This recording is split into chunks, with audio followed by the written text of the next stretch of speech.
Hey, everybody, thanks for joining us. Let's go ahead and open it up. Anything goes. Any questions, be it for yourself, for clients, about classes, whatever you'd like. Sorry, I'm losing juice here. I gotta plug in. And then go ahead, Robert and Sandra. Hey, Robert. Good afternoon, Greg. How are you today? Hey, I'm doing good. How about you? I'm doing well, thank you. I have a whole group of questions today, and I'll start. I have a new client that has a couple of conditions, and I wanted to talk through. They're not unusual conditions. I just don't know for sure how to treat them. Okay. And so it's sort of like, what do I do? The first one, and probably not our most important one, but the first one is a migraine condition that she's had for quite a while. Okay. They come and go. It's not constant, but it's pretty severe. And I was Okay. looking in several of the books, and there was a long list of oils to possibly use, and I presume sustained inhalation. But how do we know which one? And there were 4 or 5 major ones that were pointed out: marjoram, basil, lavender, peppermint, vetiver. Is there a technique to use? Is there a diagnostic to follow? There kind of is, like the thing with migraines. So the other condition is with this person as well, or Yes. well, what's the other condition? I'm just curious. The other condition is she is having hip issues, and long-standing. She said in basically the last 6 months to a year, it's gotten to the point that she's not really comfortable exercising anymore, and that's part of her stress release. And part of her, she feels better when she exercises regularly. Has she had the hip X-ray? To be honest, I don't know. And that sort of goes to both of these questions is, what should I be asking? What are the things? The hip, the issue with the hip is we'd want to know if there's been an X-ray, because she's already showing indicators like, okay, it's painful, and then with exercise it's getting worse, which, anytime you exercise something, it can potentially aggravate it or whatever. But with especially a weight-bearing joint, be it the hips and the knees, that if it's a bone-on-bone situation, when they're exercising, it's going to cause more inflammation, it's going to cause more pain. It's actually not going to be bringing any sort of relief. It actually is aggravating the condition. And if they want to exercise, you could have them do, if this even works, like sometimes even this is too much, but to do some sort of like water exercise, like getting into the pool and moving around, basically taking some of the weight off that joint. But if it's bone on bone, like any sort of movement is just like two things rubbing together that are just causing friction and irritation and inflammation. And so a lot of times, people still will say you need to exercise that, but a lot of times the thing that brings relief is like resting that joint. And so, in the older days, when somebody started displaying symptoms like that, they would have them like rest a lot more and not exercise as much. And so for most things, exercise can be helpful, but like when it's a bone-on-bone situation, different philosophies float around. And just over the years, I've just seen the ones that rest it more are in less pain, have less inflammation, can go longer before there's some sort of intervention or something. And so the thing that you'll want to do with the hip is the joint relief, that blend works really well for this. Make it real strong in an ointment, and she needs to rub it on at least a couple of times a day. I would rotate something also. I mean, spasms are going to be there. The joint relief will take some of it, but when a joint is compromised, part of how the body tries to manage the compromised area is it generate spasms in and around the area to try to like splint that joint to keep you from moving it so much. Okay. And so part of that, it does restrict movement, but at the same time, it also restricts like blood flow and things like that. And the restriction of blood flow, you know, if it's bone on bone, there's kind of no saving the joint. You know, the cartilage is already gone, but it still keeps the joint as healthy as possible. And so the thing that I usually tend to do in something like this is, you know, use the joint relief, and then you use something that is a lymphatic stimulant of some sort. So lymphatic blend, chocolate root cleanser. You could actually even use the arthrocare. It's not so much that that's a lymphatic stimulant. I mean, it is partially, but the thing with that is it's for deposits. But another thing that you could say for that is that it's good for dealing with tendonitis. And when something is really splinting an area quite substantially, like a hip or a knee, you are developing a bit of tendonitis, or what they call tenosynovitis, which is, you know, basically an inflamed bursa sac in the area. And so, you know, they're real similar, but there's more bursa related issues because it's an arthritic condition. And so you basically start to like inflame the capsule and like, you know, the joint capsule and all this. And so the arthrocare can be good for that. Even just mixing Eucalyptus citrodora and helichrysum together, even amounts, and putting it in an ointment or an alcohol, you know, for a liniment. That can be helpful. And then they just need to keep rotating it. She can use the galbanum either topically on the wrist or internally. And then also, you know, usually I would say black cumin, and she still could do that, but you might want to switch over to ginger. Like have her take ginger, like 2, 3, 4 drops at a time. And ginger helps to deal with the inflammatory material that's been generated. The other reason that I like the arthrocare for this is it's pretty heavy on the lovage. And you know, it's got other things in it as well, but the lovage is really good for cleaning up inflammatory material out of the tissue. Like it helps to basically detoxify the tissue. And the issue with a joint where it's bone on bone is that, you know, it keeps generating inflammatory material, and it keeps aggravating the condition in the hip. You know, here's the hip, but it could also be the knee or something like that. And at some point, that inflammatory material and this the stagnant lymphatic movement actually becomes systemic. Like it just starts to affect the whole body. Like, so what will happen is they'll start getting fatigued more, their head will start getting real fuzzy, joints will start hurting that haven't been compromised, but you know, they're compromised because she's not feeling good, but like shoulders will start to hurt, elbows will start to hurt, you know, they'll start getting weird forms of like tendonitis, different parts of the areas.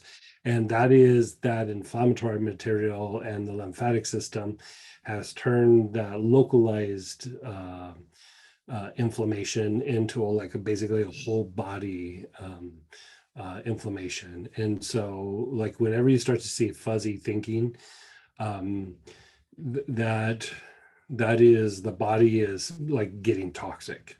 And so that kind of plays into a little bit of what we could talk about and how to approach the migraines. You know, migraines, you almost have to kind of come up with, you can almost have like a little bit of a template to do, but migraines are like kind of like blood pressure, where they can be kind of complex. But if you look at what happens with migraines is, you know, the center in your low back area, the Ming Men, is shooting excessive amounts of energy up high. And the energy is not being assimilated well, and it gets like stuck in the head. And sometimes it could be, you know, full of stress or like blockages or, you know, whatever it is. And so it gets up there and it's already got a little bit of like inflammatory kind of energy in it. It's tied to Mhm. circulation. And one of the things with migraines is there can be body tensions, and the pain can get so bad that their body will kind of keep clamping down. And one of the indicators that I look, like, I don't usually say anything, but as I interact with a person, I look to see if they're making fists. Like they'll sometimes Yes. stand there and they'll make a fist, but a lot of times they do it with like their thumb inside their hand, and and you'll go, you ask them like, are you feeling relaxed? And they'll go, yeah. But like they're in a fist. It's because their body is so tense because of either the pain, or they're trying to manage the pain or the tension. And so, there's different ways of looking at it. You could look at it from the point of view as a circulatory issue. There's always the emotional component.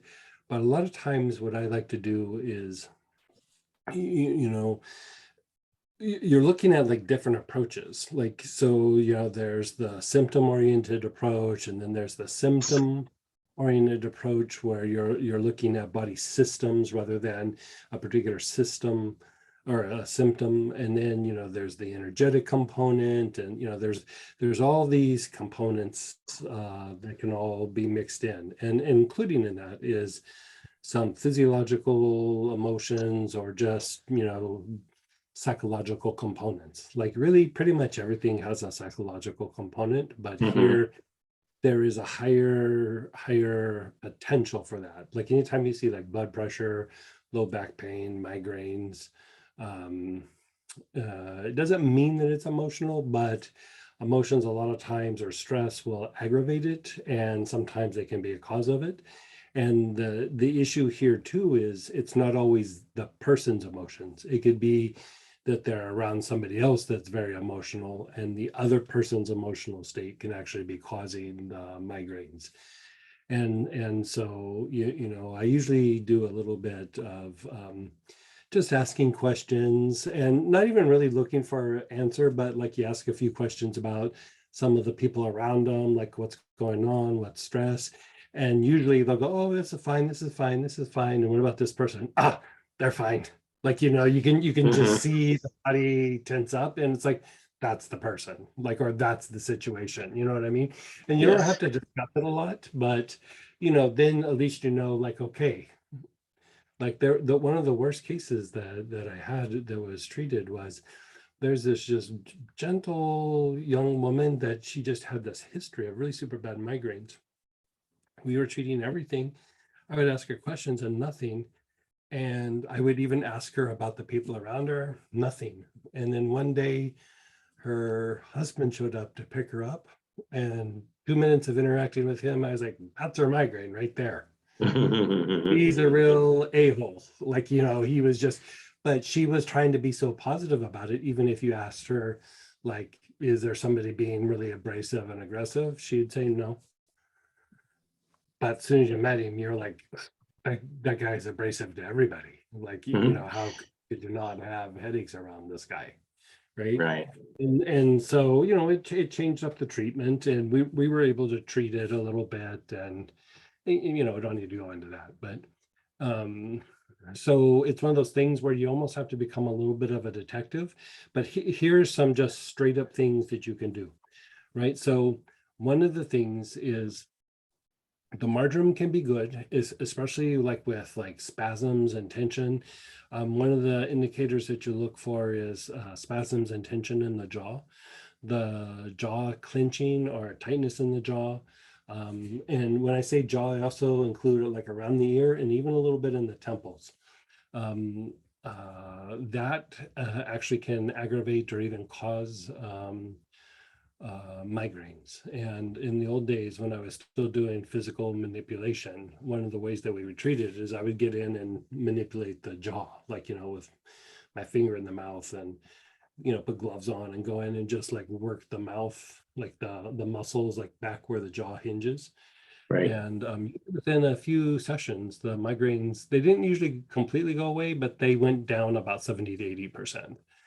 and then you can treat some of the other components. And so marjoram is a great way to do this. You could even have them gargle with it, like I'd go kind of heavy, like 3 or 4 drops and then a little bit of water, and then really swish it around on a daily basis.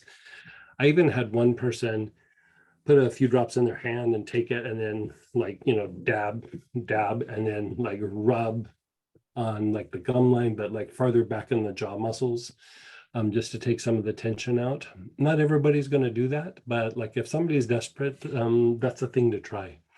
Okay. You can have them rub a little bit like behind the jaw and like under the ear and around the ear. That will take some of the tension out. And one of the things that I look for there as well is there cramping in other parts of the body? Like, are they getting half cramps or cramps in their feet? Just any sort of cramping. Usually it's more leg related, but if so, that means a magnesium deficiency that, again, treating that won't necessarily make it go away, but it takes the edge off. And you can do that with marjoram, and you can augment with giving them a little bit of magnesium, 400 to 500 milligrams usually daily. It takes about 6 weeks to increase the serum levels of magnesium in the body. So they would have to take it for a while. But so there's that component. The vetiver is very helpful because for one, it helps kind of pull them in their body if they're checking out a little bit, especially if they're dealing with difficult people or a difficult situation. But part of the issue is the energy going up, it hits the base of the skull, and migraine literally means like pain on one side of the head, but there can even be a beginning of like what they call occipital neuralgia, which is like at the base of the skull. And then it can radiate up into like one part of the head. So, how we do that with the vetiver rollerball or whatever, where you go all along the base of the skull and up along the side of the medulla area, that little indention in the center. And then the tops of the shoulders here. It helps to loosen up that nuchal ligament. It relaxes those areas. I mean, vetiver is very, very relaxing. It increases circulation, but not like in a way that's hot, because you already have a lot of blood flow in the head. So you're not really driving a bunch of blood into the head like you would with a cephalic. You're just kind of opening up that area to have circulation so that everything starts to relax and blood starts to move both to and from the area. Just like the clenching in the hands, you can almost say like their head is clenching in a way. Like, so being able to relax that nuchal ligament actually allows for blood to move to and from the area a little bit more, and allows for greater relaxation of like the jaws, the head, the shoulders, like all that, even a little bit of deepening of the breath. The other thing that is always a big issue with migraines is the spine can be really like congested, like it gets like really impacted energetically, emotions, but also just tension, like the little muscles that go from vertebrae to vertebrae can also be very blocked up. And so there you could do either the vetiver or the marjoram. You could even do the, let's say, cubeba on the spine itself, but also I'd probably do the arms and the legs as well. Like I'd sweep the arms and the legs quite substantially with somebody with migraines, or put the, let's say, a cubeba on that as well, just to help open that up. Then the big thing that I would say about migraines, I would say this even about high blood pressure. I would say this about even excessive lower emotions, even the tendency to get triggered by things very easily. It's a condition of excess. And what I mean by excess is too much energy in certain spots in the body. Like there's an excess of energy that's not like flowing or moving. And so you could call it congestion, but sometimes we have this tendency to like accumulate this energy in a particular area. And really, when you back up and look at it from a point of view, if you go back to energetic anatomy, it's almost always an issue with health rays. The health rays are associated with the pores of the skin, and you have like these perpendicular lines that come out of you, and they basically get really congested and like clogged up or really super droopy. And so a way to think about it is, we have an energy body where we look like a luminous egg kind of walking around with this body that looks like a pit in a piece of fruit. But we also, like, if you kind of change the frequency of what you're looking at and you're looking at the health rays, we also look like a porcupine. We have all these lines coming out of us that allow us to expel dirty energy out and then absorb energy in, right?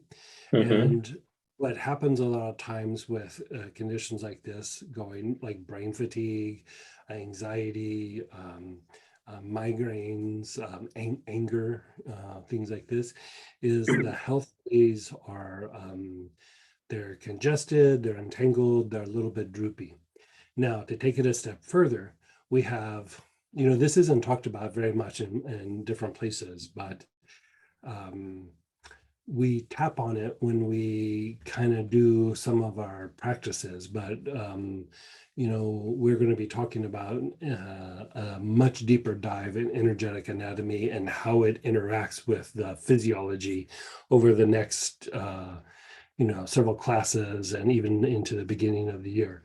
And part of the issue is that you have these outer health rays, but you also have these inner health rays. And part of the issue is that sometimes the outer health rays maybe get kind of cleaned up a little bit, but the inner health rays that are basically like a porcupine, but going inward towards the bone, they're even more congested than the outer ones. And, there's different ways of treating it. One of the easiest and the simplest ways is to use basil, right? Basil. And you just can have the person inhale just on different parts of their body. Like, it doesn't even have to be chakras. You just start having them do like the torso and shoulders and the hips and the legs.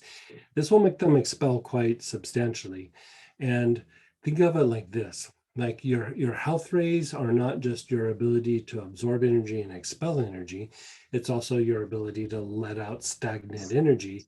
But physiologically, it's also tied to how well your body is able to detoxify, right? So your ability to detoxify even stagnant blood in an area is dependent on the health rays. If you have really heavy energy in the kidneys and in the liver and things like this, again, you still go back to there's the outer health rays, but there's also the inner health rays. And a lot of times the inner health rays are significantly more congested. And so, when we talk about basil in the African tradition, they refer to basil as devil chaser. And, they don't really give a big explanation, but part of it is the reason why basil is considered devil chaser is it opens up these inner health rays and it allows you to detoxify and release things. So you're releasing toxic materials, but you're also releasing like lower emotions. You're releasing things that are like repeated thoughts in the mind. Toxicity, not just in the body, but in the emotions and the mind. And you could even say like anger or anxiety or being triggered is also an issue of excess. Like there is an accumulation of that kind of emotion stuck in the body, and it just becomes easier and easier to trigger it. So when you go through and you open things up with the basil, it just helps to allow for things to expel.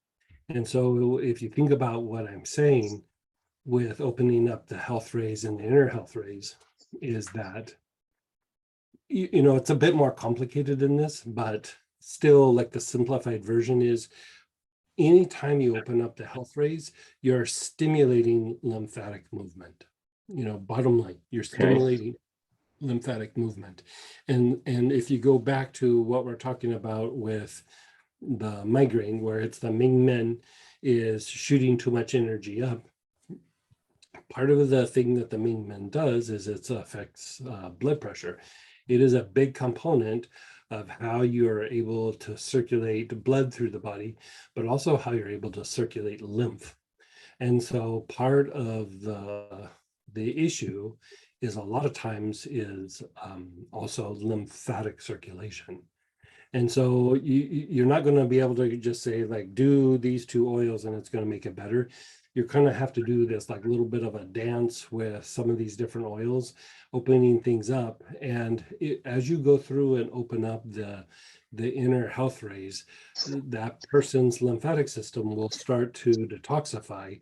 Usually they'll feel it is in the throat and in the low back, because the throat is the center for lymphatic function, and then the Ming Men is tied to circulating the lymph in the body.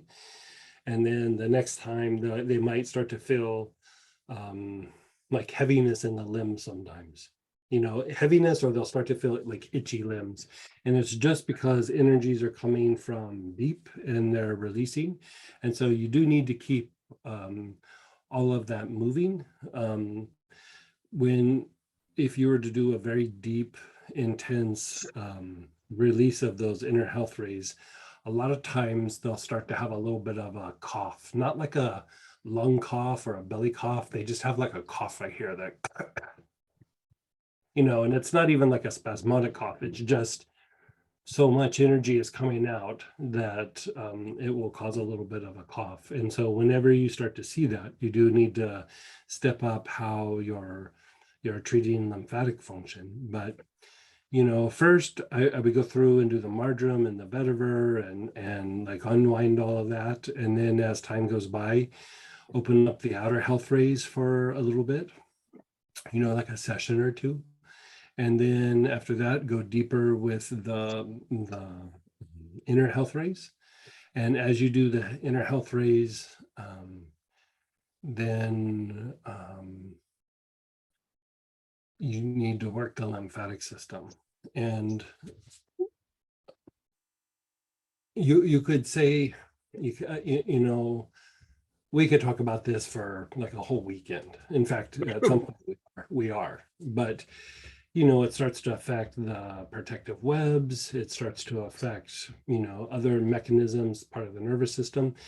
Like this mechanism that I'm talking about, this is why I don't like to use the term psychosomatic, is it just makes it seem like it's the mind and the nervous system. This is a bigger issue for psychosomatic issues than the mind and the somatic nerves.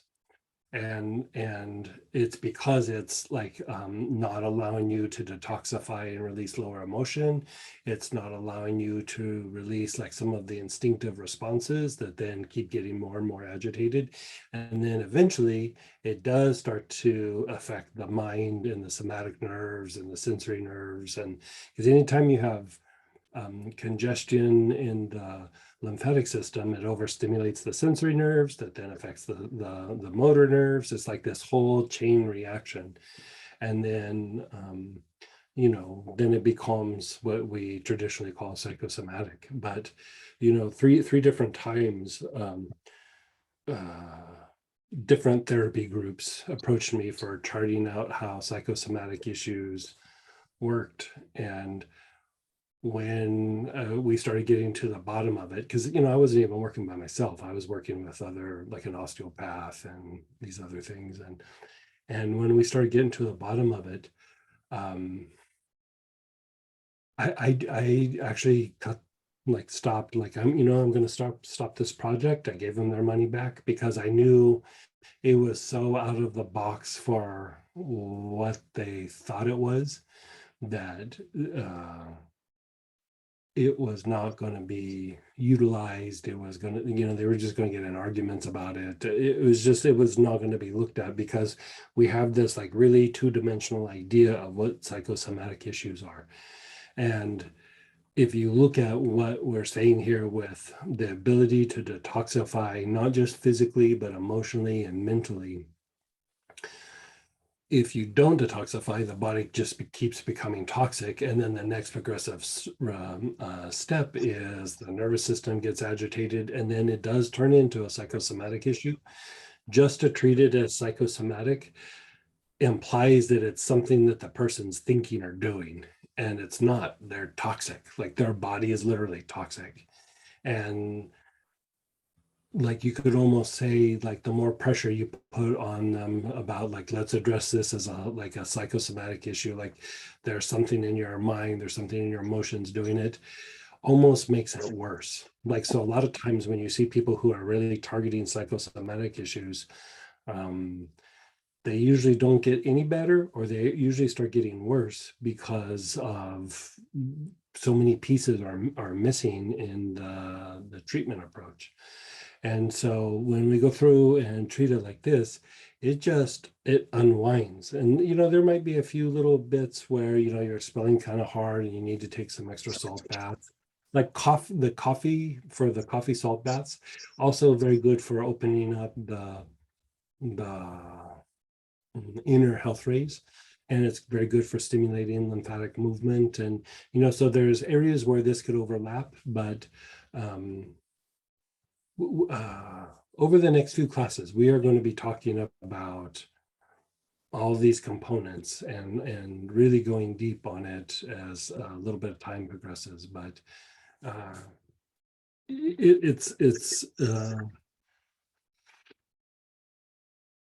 there's enough there for you to go through and treat. But like, Right. I think you can present it in a way that like once you understand like the physiology, psychology, and energy components and how they overlap, and sometimes it's just different words saying the same thing, it becomes much easier to go through and treat. It's just presenting it in a way where it just all kind of falls together. Okay, so if I want to sort of recap to make sure I understood, and starting with the migraine one, you said start with larger. The migraine, ironically, the other issue that these congested health rays contribute to is arthritic conditions, which that is your hip issue too. So, I mean, we're talking about migraines, but that's why I was like, what's the other condition? Because there's a good chance it overlaps. And I would say it very much overlaps, very, very much overlaps. I felt an overlap. I felt an overlap, but I didn't have enough background to know what that overlap was. So still doesn't change what I would do with the hip. Like the things that we talked about for the hip, I would stick with it, but a lot of opening up health rays, a lot of like relaxing the body and opening up health rays. Like if you just use that as your mantra for a little bit, it's not going to be an overnight success, but in chronic conditions like this, you have to kind of look at it more like big picture, like, we're going to treat this over a period of time, over a couple months or something. And, it doesn't even have to be once a week. You can just put things in motion and the person should feel better and better. Sometimes there's other factors that contribute, going back to the a-hole husband or something like that. But even that, you're releasing some of the emotions and the thinking, and a lot of times without even talking about it, they start handling themselves or behaving differently in those situations. And sometimes even those situations kind of resolve themselves, because these same mechanisms we're talking about for migraine and arthritis and things also are about calming lower emotions, calming the mind, releasing anger, and then also overcoming obstacles. And, the a-hole husband, call it what you want, but it's an obstacle. Like, I would just say that is an obstacle. Like that's an obstacle for feeling good, for moving forward in life, for having a healthy relationship, whatever it is. And so, without talking with that one woman, She was very, very nice, always projected goodness onto people. And, you know, she had her version of come to Jesus meeting with the husband. You know, you or I would probably not call it a come to Jesus meeting. It was still probably a very polite conversation. But she kind of just said, like, things need to change and, you know, yada, yada, yada. Mhm. And it did change the environment. It didn't change his nature, but he tempered himself a little bit, at least for a little while. I luckily know this woman, her husband, her son, her daughter, Mhm. and there is not conflict in the family. Oh, good. They are Yeah, that all makes it easy. amazing. Yeah, they're Yeah, all yeah. amazing people. And so I know that that's not the issue, but there are other issues that are driving it. So starting with the marjoram, Hip could be contributing as well. yeah, okay. Starting with the marjoram, you said gargle 3 or 4 drops daily and rub it around the ear and the jaw. And if she's Yeah. okay with it, rub it on the back of the gum line. Yeah, like where the jaw hinges. It's not even the gum line. Like if you kind of poke, like stick your finger back where your jaw like hinges, like here, like in front of the ear, but on the inside, there's this kind of muscle that runs down. And as soon as you touch it, it's real tight and it almost feels like it burns a little bit. It burns because it's so tight. And so if she just takes like a couple of drops of the marjoram and gets back there and just kind of rubs it on there, it will relieve some tension in there substantially. And is that part of it an ongoing daily thing, or is that when she's Probably for a while. Yeah, probably okay? for a while. Yeah, I would just do it prophylactically. Like I would do prevention for a while. Because Okay. like the thing is when they're in a migraine, it's like it's crisis mode and you're just trying to stabilize it, but the goal is to try to prevent it, and treating it when they're in the crisis is not going to do prevention. You're just calming things down. Okay, and so that sort of leads to the vetiver. I see the vetiver on the base of the skull and around the ears and the where the jaws hinge is a very preventative kind of thing, an ongoing. Preventative, and you could do that during a migraine crisis, like when they're in the middle of it. I mean, it might not do something immediately, but it does calm it down somewhat, and it does calm down the neuralgia that happens on the occipital area. And I've had people use it and it's taken it down 40 or 50%, and I've had others where didn't do a lot. Okay. So for the prevention. Okay, so then next was Litia Kubeba on the spine, the arms, and the legs. And is that a prophylactic or during? You probably could do that either way. Like I would probably do it prophylactically, but even that you could do as in crisis management, especially the arms and the legs, and it would probably help. You know, because going back to like the tension in the arms, it would help them to like relax. And so if you take the tension out of the arms and legs, a lot of times the torso will start to relax, and you're also trying to transmute some lower emotions, even if it's the emotions from pain. And if the arms and legs are tight, very little energy can like be transmuted. If you relax the arms and legs, you're able to transmute significantly more. So it becomes easier to like let go of the energy, you know, the emotional response to pain, to past emotions that might contribute to it, you know, mental thinking, you know, whatever it is. Okay. You know, sometimes people who have migraines grind on themselves a lot, you know, yes. like they don't measure up, or they need to be better, or they need to be like more perfect or something like that. It helps to calm some of that down. Okay. And then sort of moving beyond those, we get to the working on the health rays, and especially starting with basal, sustain inhalation and just move through body parts to get the health rays to open up. I would do basal second. I would do either the blend health rays. I would do like helichrysum. You could actually even use the Litia Kubeba to open up the external health rays, but open up the external health rays first. Like if you open those up, then when the energy starts to come out, it has a place to go. Like Okay.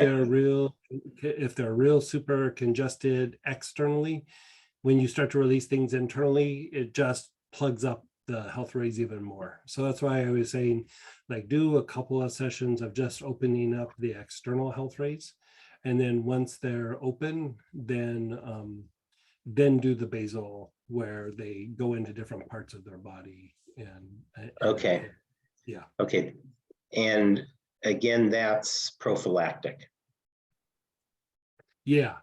And Eventually, when that gets opened up, it can be in the middle of the crisis, but at first it will probably aggravate the condition because you're just moving too much energy, it'll get stuck. I okay. wouldn't do that while they're in the middle of a crisis. Okay. And Yeah. in the middle of a crisis, would coffee salt baths help or not? It can. Like I've had some people do that. I mean, it is very cleansing. And coffee, because it's so cleansing, it can be a little bit depleting, which when you're dealing with a condition that is a condition of excess, that actually can be a good thing. You know, if you're dealing with somebody who was very depleted already, it might make them feel better, but they probably will just end up sleeping more. But in a particular case like this, having a strong coffee bath will diminish some of the energy that's contributing to the migraine, you know, but potentially. I mean, that's the thing, you know, I keep saying potentially because it's almost like every migraine person is like they have similar tendencies, and then there's also a little bit of a unique component where you almost need to learn the personality of their particular migraine. Like it's not like you can just go, oh, like a cut, you do this, and you can do that Right. on everybody, and 95% of the time it will work. Migraines are like, you got to kind of go like, where are you from? How'd you get here? What you Mhm. doing? Like, you really have to kind of get to know the condition Where's the to that pain? How does person. your Yeah, body react? yeah, yes, What exactly. tends to take you out of it? Yeah, So, okay. yeah, Going back to the hips, if we can. Uh, sure. uh, so you talked about making sure they get an X-ray.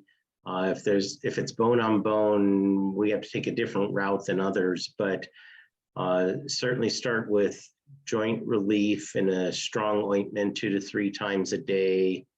Um, Rotate it with something like lymphatic blend, arthrocare, Yeah, eucalyptus citrodora, and you said something else, and I didn't get the something helicocet. else. Oh, Helicocet. helichrysum.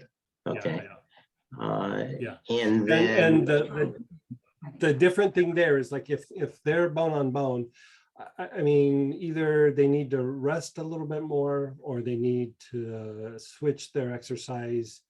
Because even like there's been times where they'll get on like an exercise bike because it's not weight bearing, but there's so many, like, you know, you're rotating that pedal like 90 times a minute or 80 times a minute. Still so much movement is aggravating yes, that, where you can get in yes, the pool and just gently kind of move around, get some exercise and not have so much movement on that joint. That's usually better.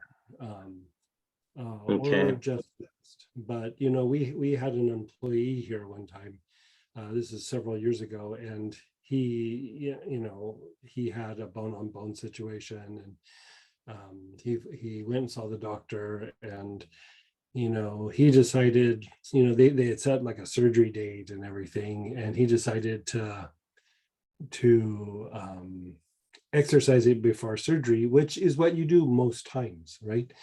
And you know, I told him, oh boy, talk that out with your doctor. Like, I don't know that that's a good idea, because he started walking like really long distances.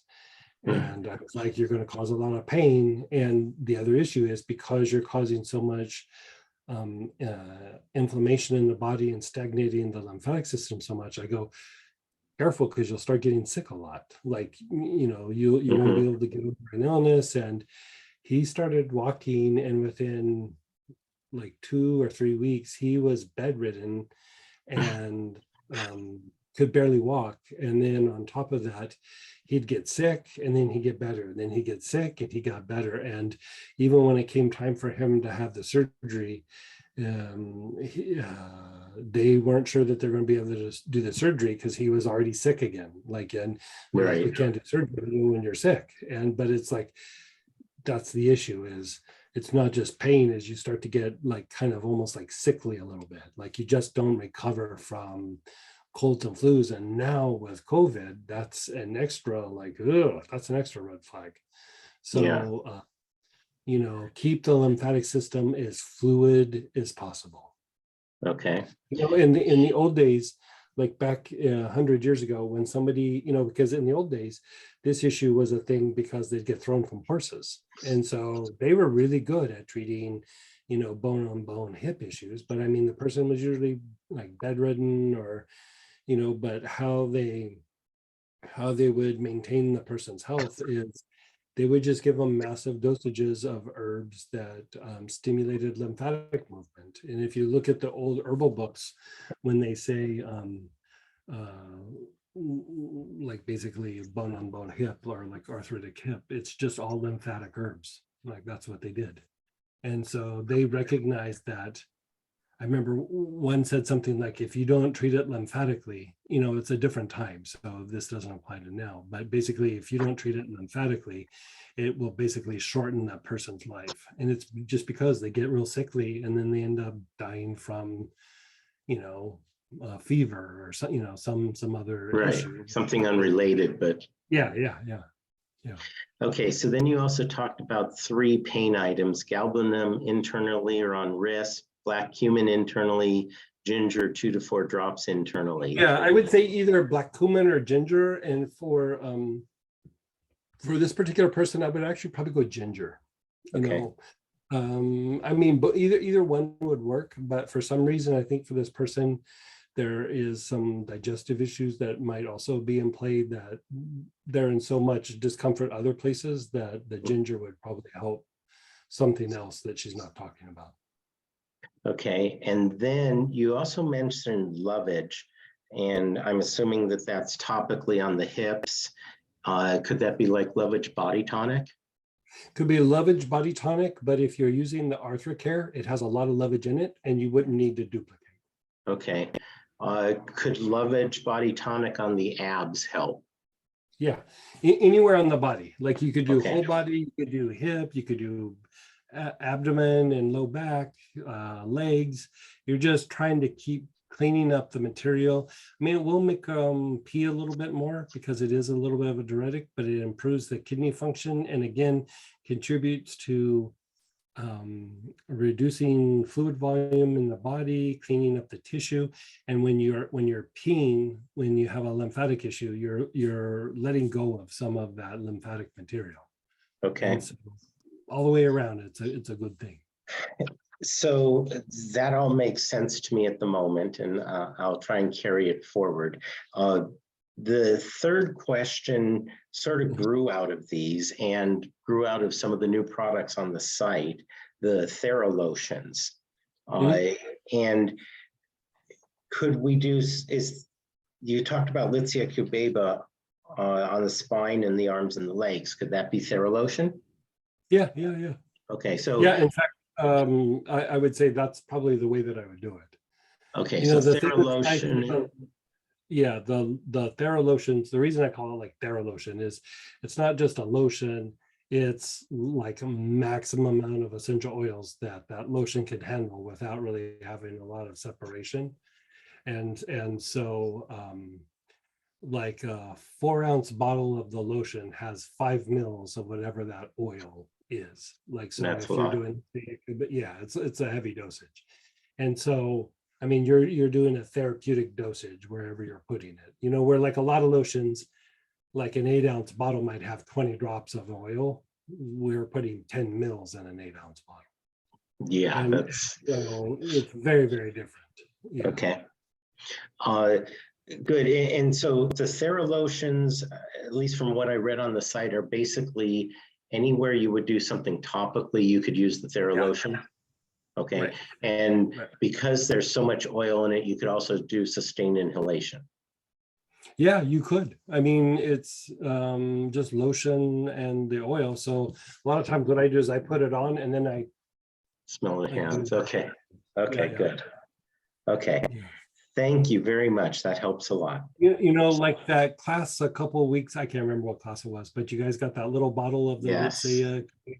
that was a Theralotion. Like that's a Yes. therapeutic dose. It felt so good and calming. Yeah. Yeah, Uh, isn't it? Yeah. It's so cooling, actually. And I was, when you talked about Letizia Kubeba, and I just felt she needed something cooling, and that to me is one that might work well. Yeah. Perfect. Okay. Thank you very much. Yeah, you're so welcome.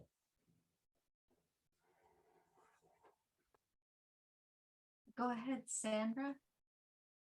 Hi, Greg. Hey, Sandra. Hey. I'm good. First of all, I want to say that was really a fascinating discussion about the health rays. I had, Well, I know, isn't No it? Isn't idea. it? Like yeah, we're going to be going very deep on the energy anatomy over the next several months, and you know, got to set it up a little bit, but you know, there's all these different like interplay between even the energy anatomy and the physiology and, you know, psychology, and they're really not separate. They're just like different facets of the same thing. And you know, I think that's the thing where like when health rays get talked about, you know, it's just implied like, oh, it, you know, it does all these things. Well, let's talk about all the different things that it does, so that when you're going through and you're trying to treat something, you know, like, it does all these things. So if I need to do detoxification, I need to go heavy on health rays. I need to go heavy on, you know, whatever components are there, and then integrate it with some of these other pieces. And I started to do it a while back, but I hadn't done a good enough job, I felt, of laying the foundation of all the different pieces. And you know, now that we're at the place that we're at with doing all the things we're doing and the things we're about to do over the next couple classes and things, I'm feeling like, you know, it's time for us to revisit this and go deep. And so over the next several months, we're going to be doing that. So sounds good. I have one, I hope, quick question. Mhm.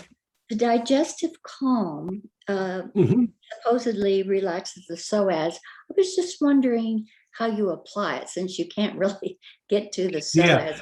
Good point. And so that is best applied topically to the abdomen, like, you know. Okay. So like if you got just the 5 ml bottle, add it to a bunch of like alcohol or witch hazel.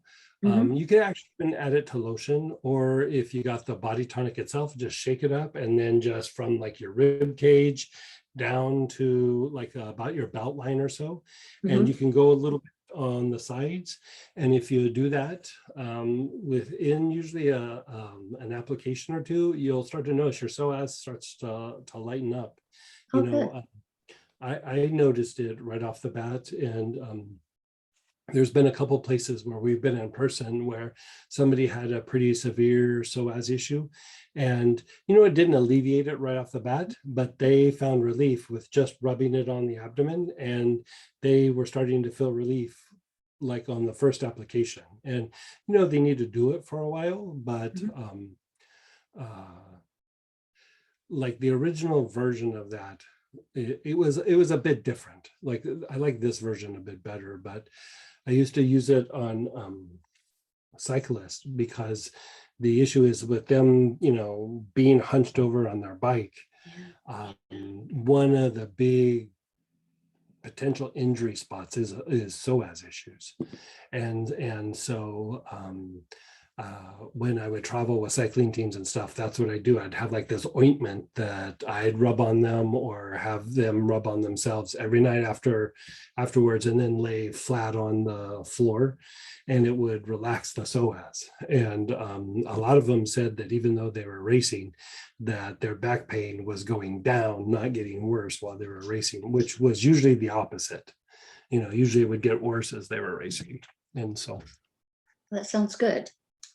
And right off, do you happen to know what's in memory? What is it called?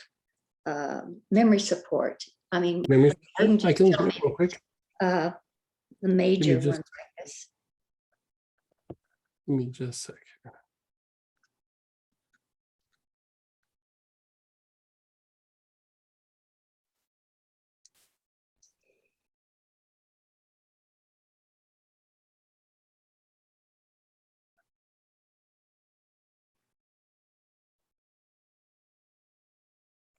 There you go.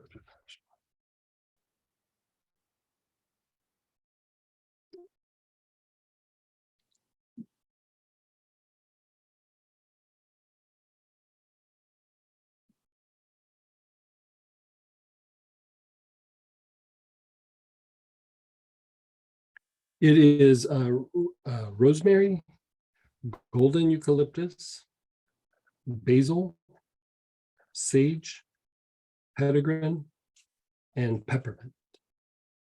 Okay.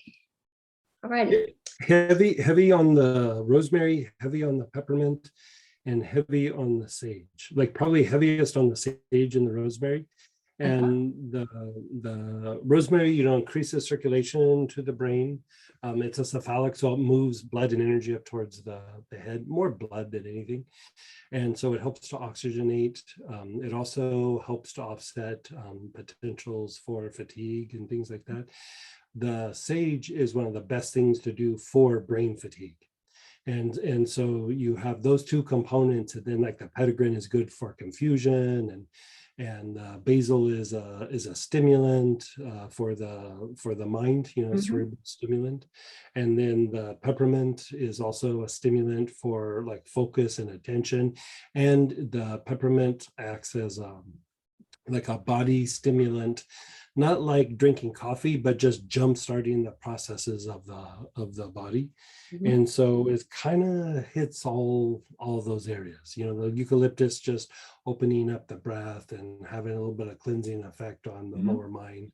And so it's a pretty kind of straightforward blend. Yeah. Whoops. Can you hear me? Yeah. Oh, okay, I think I hit something. Do you just inhale it, or? Yeah, you can just inhale it. I mean, if you want to put a few drops on your wrist, or a little bit on the upper chest up in this area, but a good, like, you could say at least 15 inhalations, like maybe in the morning, but I'd probably lean a little bit more towards like 25, just taking Okay. 25 just long, slow, deep breaths in the morning, like where you're drinking your coffee or something like that, looking out the window, and it should help quite a bit. If you need to augment it 2 or 3 times during the day, like if you're processing work or papers or something like that, that could be fine. I like to do it too in the morning right off the bat when you wake up, because you know how sometimes you wake up and you feel a little groggy. It takes the grogginess out. Right off the bat. Like I joke that, like, not so much these days, but when I was younger, I woke up and I was kind of like a lame cow in the morning, where I just like I just could not function. And I started doing the rosemary thing in the morning, and it just knocked all of that out. It just knocked it good. out. Yeah. Okay, thank you so much. You're so welcome. And Cindy, give me just 1 second. I have a few people, I told them I would ask Greg in the Q&A their question about the class upcoming. And they were asking about what's the class's name? Revitalizing the Soul. And I think the most common thing was mostly about what does that to do with grace. I changed the name so many times on you guys. Yeah. So the aspect is, we've been kind of unwinding the physiology, the emotions, the mind. And I would say this is helping to stimulate a bit more of the intuitive mind. We've been working with like bringing in light in these areas, but light needs to come in first before the love aspect gets cultivated. And so this is actually tied more to bringing in the love aspect, specifically for like stability in the body, stability in emotions and the mind, helping to bring stability in the external world, you could say, it's tied to providence. So even like tied to materialization or doing your goals, but more than anything, it's like it instills like a deeper sense of well-being. And like if you think about like when situations are happening in let's just say interacting with different people, right? There's different kinds of interactions, and depending on how the person's conditioning is, you're going to get different responses. And a lot of times when we're in a place where we're not experiencing providence, when we're not able to tap into that, the bottom line is it does have a psychological impact, and the impact is that it makes us feel unconsciously insecure, like we're not going to be provided for, we're not, this person is saying this, they mean that, where when you're in a place where you're starting to experience even tiny amounts of that divine love aspect, for one, you feel better, but you have this security that like, even though this person's obnoxious, it's still going to work out, and we just need to talk it out. We don't need to get all worked up about it. Like it reduces your reaction to situations, because there is a stability that comes from the providence of these mechanisms. And so we actually work every chakra and cultivate it in every chakra. And I think isn't this one of the kits where it's like a bigger kit than normal, like a $300 kit? And so I think we even put in an ashwagandha ointment.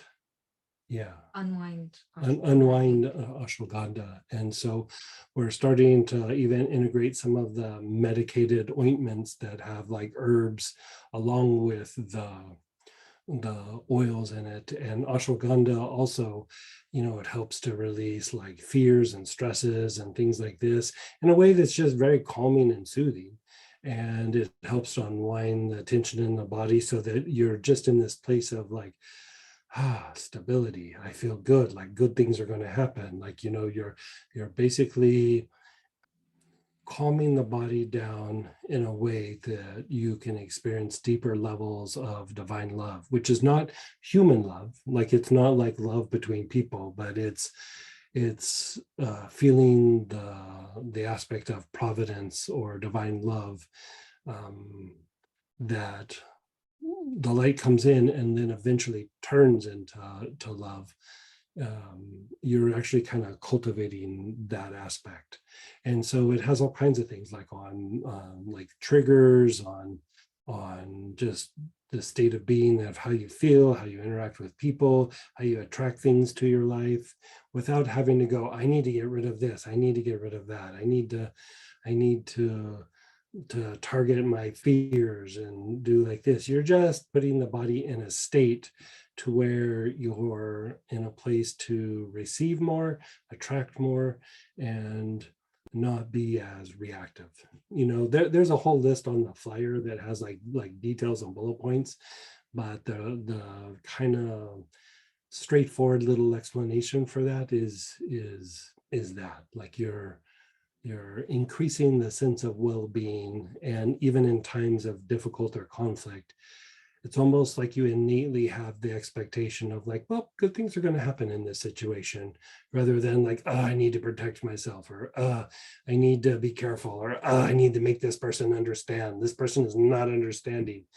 You just have the assumption that it's all going to be good, like, and I mean, it sounds simple and silly, but that mentality does translate, because it affects the people that you're interacting with and will change how you interact with people. Because like if you're coming where you're trying to get somebody to understand, or you're a little bit desperate, or you're needing the person to do this or that, or you're needing to protect yourself, it just starts this escalating thing that just keeps creating negativity. And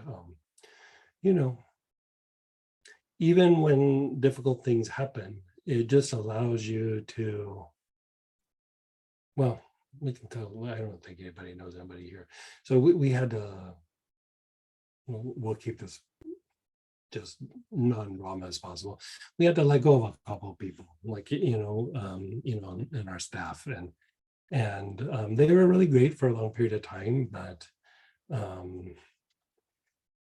things just were going south. And before it got too ugly, it was just time that everybody moved on. And, potentially a very difficult situation. We handled it incredibly nice. I mean, incredibly nice. We even gave them a little bonus and everything as they were leaving. And, there was a potential for a whole bunch of drama to happen afterwards, because we're in a small town, there's a lot of friends and everything. And it just, nothing happened, because we had the expectation that even when they were saying like kind of hurtful, insulting things, that like, this is going to get resolved. We had the security of like, you're not going to hurt us. You're not going to do this or that. We're not going to argue this out. There's nothing to discuss. Let's just everybody calm down and eventually find a place where we can all be nice to each other again. And that's kind of what happened. And it was because of how we approached it.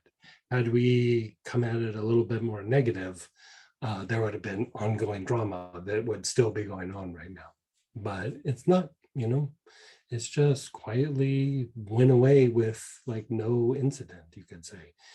And it was just the expectation of, and the confidence that like good things are going to happen here, even though something difficult happened. And even though it's a shift or a change, good things are still going to happen. Like, it's just a shift or a change, and it doesn't make them bad people or anything. It works for a while and then it didn't. And so it just didn't work anymore. And so we said it as politely as we could.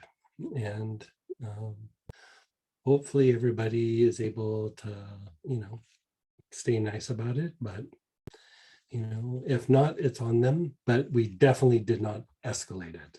I mean, how can you get upset when somebody lets you go and gives you a bunch of cash when they let you go? I think that's a nice thing, a nice way to handle it. So we still had gratitude for everything that they had done. And so, yeah, I mean, that would be kind of a manifestation of that.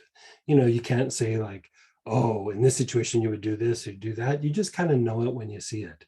But there's that thing where like, I don't feel the need to be defensive. I don't feel the need to like make somebody get it, or I need to explain myself. Like, at one point they were like, we need to know this or that. And I was like, no, we're just done. Let's just be nice about this. And who cares what? I'm sure you think a bunch of negative things about me and whatever. Let's just, it's not you, it's me. And then let's just go our separate ways. It was just a very, very, very polite way to handle those things. And then the people that we brought in are rocking it. So, it was a good shift for everybody. So it is what it is. Like I would say that's a manifestation of what this next class is about. Yeah. And then go ahead, Cindy. And then Hey, Miss Cindy. Hey, Greg. Hey. First, I want to say a couple of days ago, I woke up and my lower back hurt really, really bad, just like when I had COVID. And I took out the Bay Laurel and put about 12 drops neat on the lower back. And I felt like a different person by the time I got to work. Yeah. It was amazing. Yeah. So thank you. Thank you. Yeah, I love that. And like going back to what we were even saying a couple people ago with Robert is, super antibacterial, super antiviral, super antimicrobial, super antifungal, all those things, but also very toning to the lymphatic system. One of the best ways to decongest the lymph nodes is that as well. And it helps to open up the upper centers. And so, when we start to get sick or something like that, the upper centers start to close down a little bit just because of lymphatic circulation. And so, be it that there was lymphatic stagnation or that there was, virus or bacteria, doesn't matter. Like that would still be the go-to thing. It's strengthening and toning to the body. Perfect choice for you. Good. And also that circulatory tonic that you made for me. Yes. Yeah. The minute I took it, I felt it. Good. Like I Did it help felt, your breath? I'm sorry. Did it help your breath? Like right now I'm having trouble breathing. It's like I can't breathe enough. It feels like maybe I'm congested in a chakra, either solar plexus, Mingmen, or back heart. Maybe I can't really Okay. tell. Yeah. But every time I take it, I feel different, like better. Good. Yeah. Good. So I'm wondering, how long should I take it? You can take that for the rest of your life if you wanted to. Like it's super gentle essential oils. You could take a bigger dosage than you're even taking. It's just, it's really simple. It's lemon, kind of a fancy petitgrain, and then bitter orange. And Can I order that again? yeah. Okay. Yeah, and the thing too, super cheap. It's meant to like when I made it up for you, I made me a bottle and I was like, I like this. Tastes good in water too. Like, I just used it as a flavoring for my water, and yeah. Robert just posted, it's called circulatory tonic. Yeah. Okay. And then I'm taking several oils in the morning. How Mhm. long do I wait in between taking the oils that I'm taking? Just maybe a couple minutes. Like it doesn't have to be too much. Yeah. Okay. And then you also sent me birch tar soap. Mhm. There's for the psoriasis, there's a lot of buildup in the scalp. And when I'm using that, it helps with that buildup. It's not like making it go away, but it helps with the itching, and it's breaking up the buildup. So that's been really Okay. helpful. We'll send you a little sample of a couple of things. We'll do like the birch tar, because birch tar is actually really good for shampoo. Like I think I have a shampoo base.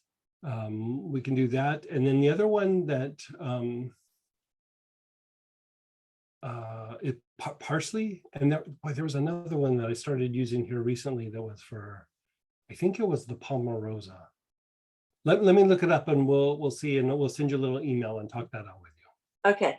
Also, I thought that it would be good to take some charcoal internally, capsules. Oh yeah. And on the bottle, it says to wait 3 or 4 hours before you eat. What's the best way to take it? Just take it at night right before you go to bed. Okay. And then just make sure that you don't get constipated. Like that would be the only issue. Okay, so drink extra water.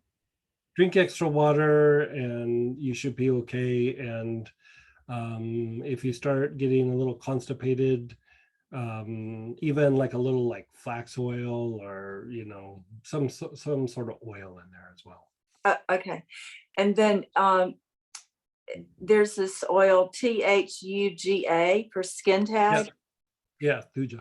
Mm-hmm. So how can you just put it on the skin tag and it's okay to get on the skin around it?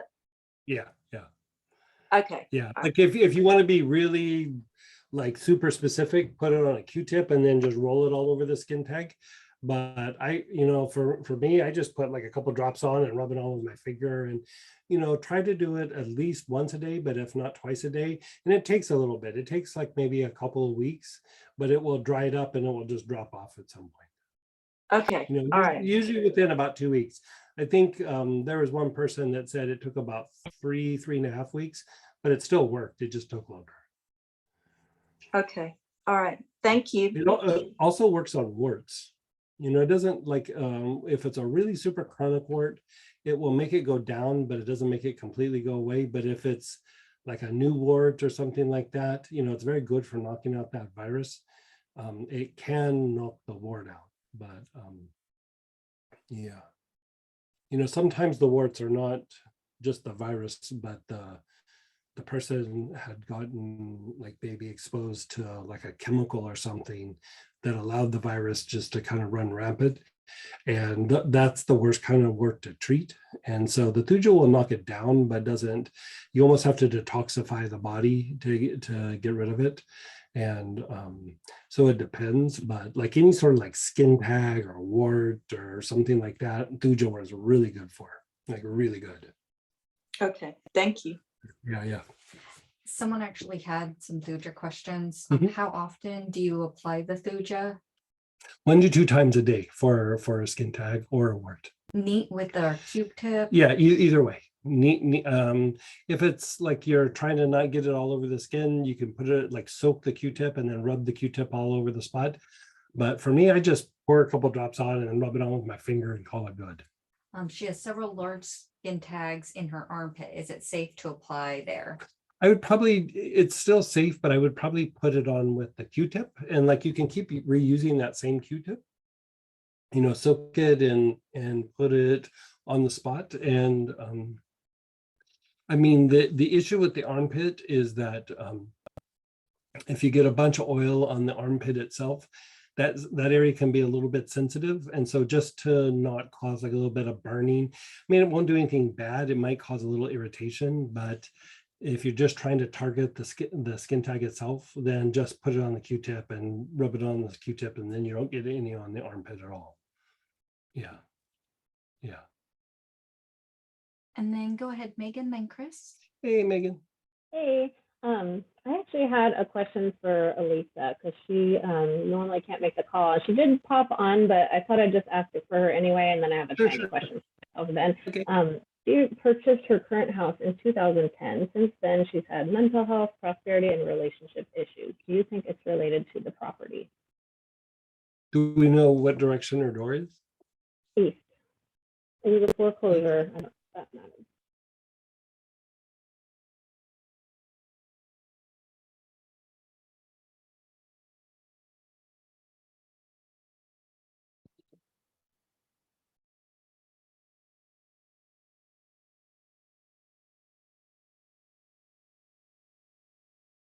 No, I don't think it's the house. I don't think it's a feng shui issue.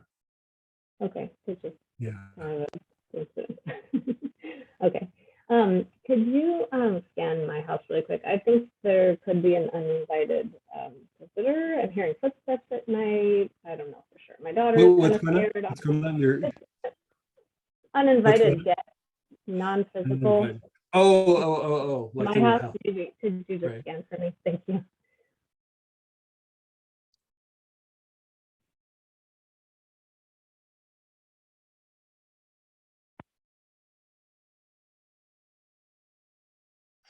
Are negative things happening or just you just No, start I hearing things? keep hearing, I don't know. Like, so it used to be the sound of a doorknob rattling, and I was chatting with Elisa, and she's kind of psychic, and she said, I think it's the previous owner who passed away. And so we did this whole thing, and I had to talk with her and told her that she had died, and it seemed like the doorknob thing went away. But then 2 nights later, I swear I'm hearing footsteps at night. So I don't know if it's still her, someone else, or totally my imagination or stuff outside. I don't know.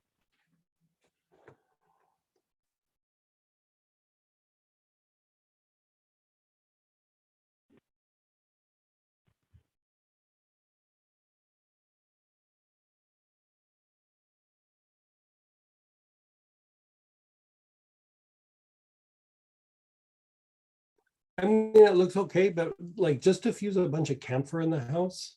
Okay. And then do you know, so you have a household, a couple kids and everything, do like either Om or Om Mani Padme Hum. Do Om Mani Padme Hum, like play a CD of it or just visualize the house and do Om Mani Padme Hum. Okay. And call it good. Like that should be enough. Okay. Thank you. Yeah.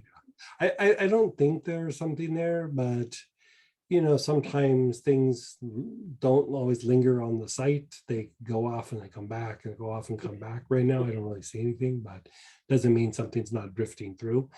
By going through and doing the camphor and the Om Mani Padme Hum, you raise the vibration to where it just doesn't feel good. If that is the case, and if it's just even some fears and things that the child is picking up on, it calms all that down too. So kind of a win-win. Yeah. Okay. Cool. Thank you. Perfect. And then go ahead, Chris, then Kathy. Hey, Thank you, Sam. Hey, Greg. Hey, I was hoping you can look into husband Chris. He just came from a trip visiting his mom in Virginia, and okay. just some things kind of happened on his way back and when he came home. Just wondering if it's a health rate thing or some kind luck of. thing or Yeah, just kind of a little brain bit of fatigue? that. Brain fatigue, a little bit of bad luck with flights and all that. And a couple of days ago, he almost ran straight into a car, and I'm like, I'm sure he sees that. It's right in front of us, but I had to scream at him. It's like, Pops, it's right there.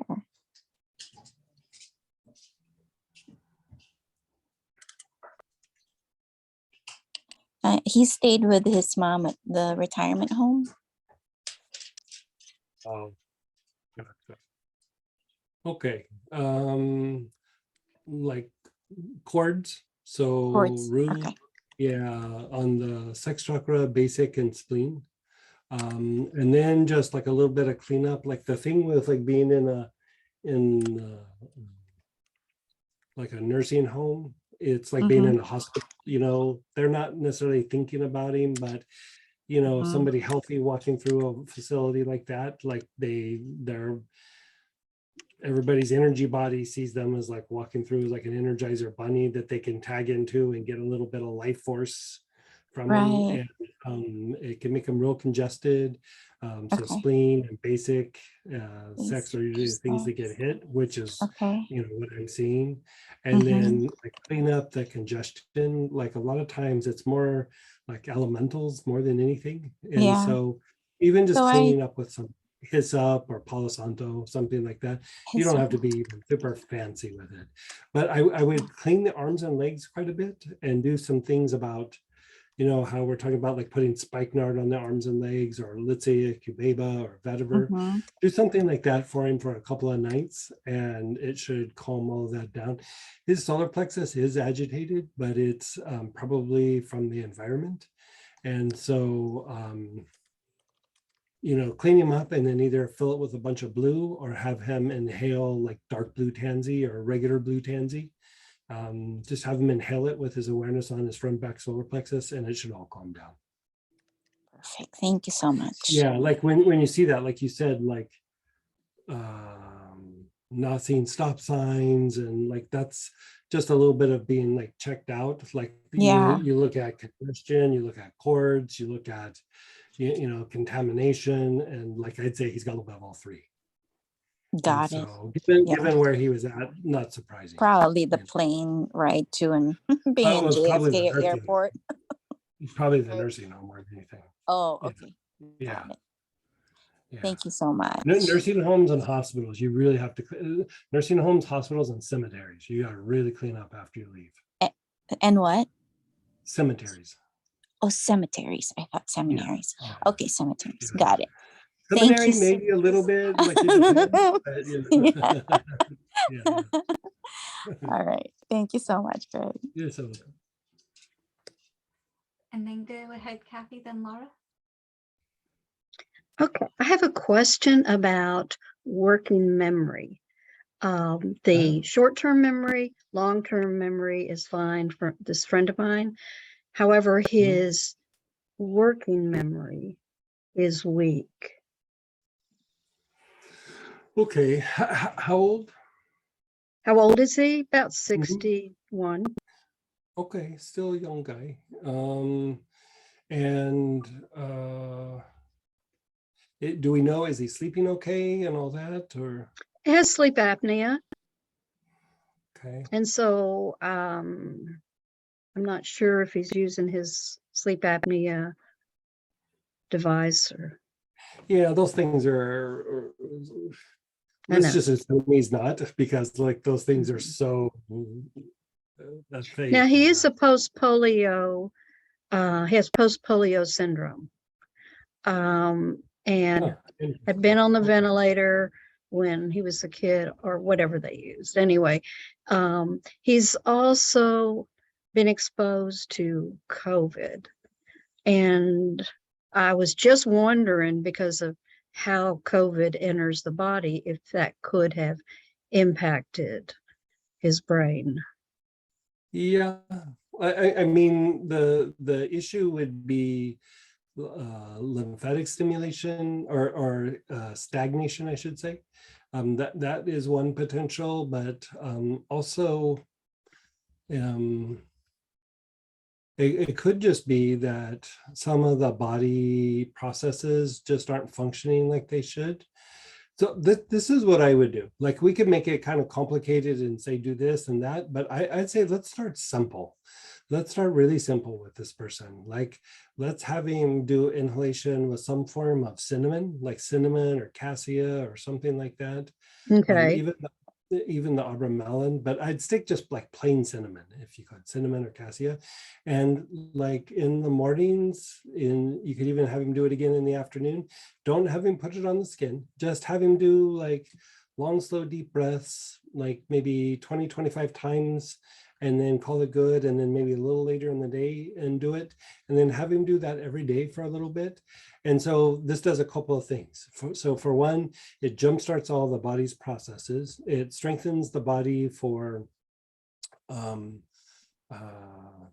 like viruses, colds, flus, like that. It does jumpstart some of the digestive processes, and it does help stimulate circulation, and it is very fortifying to the brain. And so it hits a lot of the things that we would want to hit, and it keeps it really simple for him.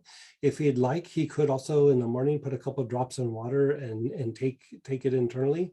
But I would even just start with him inhaling it and see how that does.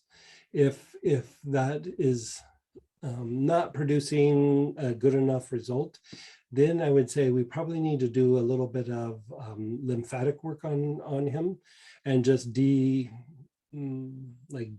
the lymphatic system a little bit. And that would be the next step. It would be a little bit more involved, but I would still start with the cinnamon first. I think it could be something actually just quite simple. Well, he also has congestion in his esophagus and the upper lobes of his lungs. Yeah, that makes me like the cinnamon even more. Like, Okay, it wouldn't be good. my first choice for treating that, but it's still, the thing with cinnamon is it also is a respiratory stimulant. Like, Yeah. it makes the respiratory system function better, and it does break up some of the mucus, but it also increases blood flow to the mucous membranes, including his eyes, the mucous membranes of his nose, the respiratory tract, the lungs, and it just helps make everything a little bit more fluid. And I still like that. I like that approach for him. If he wants to Okay. breathe it more than 25 times, a couple times a day, he could. I just say maybe lay off of it like at night. But if he Okay. wants to inhale it more during the day, he can totally do that. Okay. If it's just not resolving anything in about 3 days or so, then email us and we'll put something else in motion. Okay. But I think that should be enough. Okay. Thank you. You're Thank you so welcome. much. Yes. Thank you. And then we have Laura and Troy and a few questions in the chat. Yeah, how about we'll switch over to the other one, and we'll still do our process, but we'll still answer a couple more questions on so we need to switch to the other Zoom. But if you guys follow us over, I'll still get Laura and Troy and a couple questions, and then we'll do a little practice.